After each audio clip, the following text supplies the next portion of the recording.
nous quitter ces prochaines heures et c'est pour cela qu'on garde encore ces départements en vigilance orange neige et risque d'avalanche sur les Alpes du Nord puisqu'ils sont concernés par d'autres chutes de neige supplémentaires ces prochaines heures. Soyez donc prudents. On aura donc les traces de la perturbation au pied des Pyrénées vers le Massif central et l'Est avec ces flocons même à basse altitude, ce risque d'avalanche.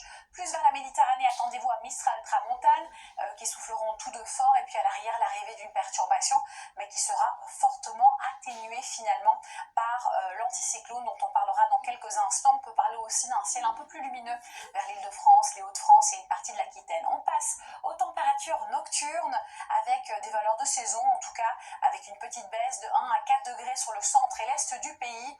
Douceur relative ici toujours sur un petit quart nord-ouest, sur la Bretagne, la Normandie pour être précise. Et puis en journée, hausse au nord, baisse au sud, amplitude de 3 à 16 degrés, des valeurs qui sont de saison, voire légèrement au-dessus. Pour le moment, en tout cas, on s'en inquiète pas trop.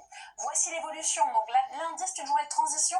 Puis à partir de mardi, réveillon de Noël, on aura l'anticyclone qui prend la main. On a quelques résidus de l'ancienne perturbation au pied des Pyrénées. Un ciel couvert à l'ouest et plus lumineux à l'est, certainement en Méditerranée, avec toujours le vent qui soufflera fort. Puis ensuite, c'est plutôt coupé moitié nord, moitié sud. Mercredi, avec le temps plus gris et couvert au nord qu'au sud.